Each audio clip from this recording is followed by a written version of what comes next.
B fam, and welcome to another episode of Be Free and Multiply. Listen, where I become free, you become free, we become free together, and I share with you guys the things that I've learned in the past and also what I am learning today. So I hope y'all are doing well, and if you are a new subscriber, welcome, welcome, welcome. If you are not, what's up, B fam? How we doing out here? Let me get a sip of water. Y'all, I love water, but I have to stop drinking water this late at night because I don't know if y'all do this, but anytime that I drink water, like at 9 something or 8:59 at night, well, 8:59 at night, the same thing, duh, Drea.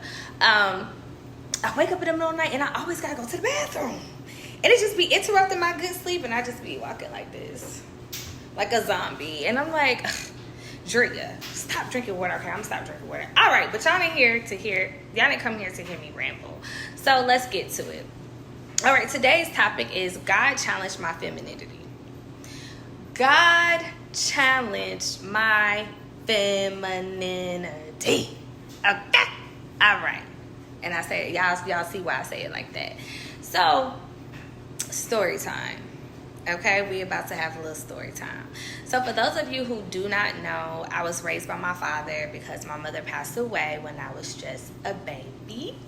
And you know, being raised by a man with brothers in the house, it can get a little rough rider. You know what I'm saying? So I was not doing things that most girls were doing. The only thing girly that I was doing was getting my hair done. Y'all see them curls, and getting my nails done and my toes done. Those are the only things. And I also played a lot of sports. Like I ran track and I played ball. And that was from middle school to high school. And I just enjoyed being competitive. My brother bought me J's, even though I didn't really care for him. Like, he bought me J's all the time. My daddy bought me Nikes and Reeboks. Well, Reeboks were in style. I think they're back in style now. And Adidas and Pumas, like, those were the shoes that I wore. I didn't wear heels. I didn't wear dresses. I wore shorts, capris, and I think I don't even know if they still make capris anymore. Capris and bell bottoms, and skinny jeans. That was my thing.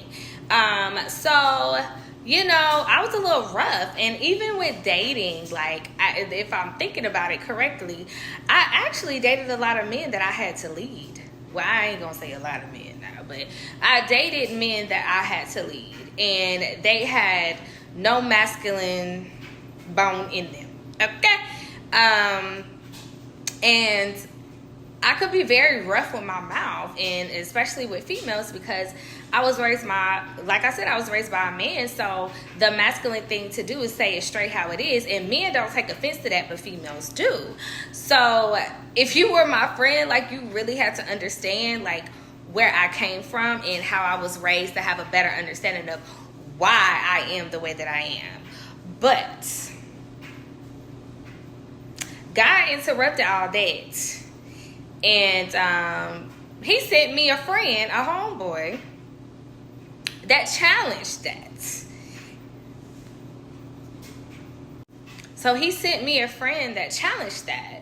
And he was very masculine. And I was used to getting my way and being controlling and, like, always doing stuff, hustle. And this person put a mirror up to my face and basically was telling me, like, yo, like, people let you talk to them like this? Like, why don't you know how to rest? Like, stop. You can't control everything. Just chill. Like, you can have this. You can receive. You're a woman. You're supposed to receive. But I was so used to doing and forcing things and pushing things and making those type of things work that I didn't know how to receive. So God challenged my femininity by making me sit down for a while, where I had no choice but to depend on my father, ask for help, ask help from my homeboy, ask for help. And I didn't like doing that because I'm like, I'm grown. Like, why do I have to ask people for help? But God was trying to soften me by making me rest. So it wasn't that me not having a job for almost 2 years was me being in drought. It was teaching me how to be a little bit more softer and allow things to come to me, but also do the work, but don't force things open. And I was forcing things open, like, you know, like when, like, you go and you play a sport and you play defense, like, for instance, play basketball and you play defense, and you just, you know, you holding your hands up like this and making sure that the person don't, you know, get through to the goal. And that's basically what I was doing. I was trying to push. When God would put that door, close that door in my face, I would keep trying to knock it down because I wanted what I wanted. And that's not femininity, that's masculine, because femininity is more so of whatever I'm meant to have is going to find me. Whatever I'm meant to have, I'm going to receive it. And if I stay quiet and pose and just allow things to be planted in front of me, and that's mine, like the job that I told y'all that I received, I was doing nothing but subbing. That's all I was doing.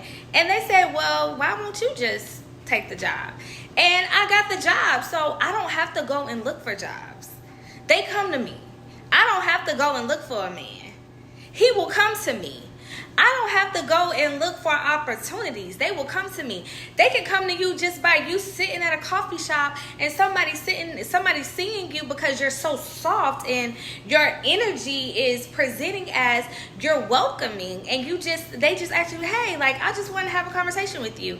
Are you okay with that? Yeah, sure, sit down. And you just have a conversation, and next thing you know, y'all both are aligned, and boom, you got a business partner. But when we try to constantly be in our masculine, God is going to challenge that, especially if your destiny is to be married. You cannot lead a man that's supposed to be the head of the household. You got to learn how to sit back and shut up. And that's what I'm learning. I'm learning how to allow people to just be. Just be. And I'm allowing myself to just be too, because I have to be the receiver. But if I keep pushing against things, my life is going to be hard. And my life was hard for a very long time because that's all I knew how to do, was push against things. But that's not working for me anymore. So I have no choice but to sit back and receive. So I want to leave you with two things. Masculinity is hardworking. Femininity is receiving. Masculinity is hardworking. Femininity is receiving. Think about a woman that receives, like a plant. A plant doesn't have to do anything but stay planted. And nature itself will bring the water. A flower does not leave its rightful spot to go get water. So it's a receiver. So I challenge you to allow yourself to be a flower and just receive. All right, guys, that is it. And I hope you guys enjoyed it. I hope you guys received wisdom. Talk to you later. Mwah. Bye.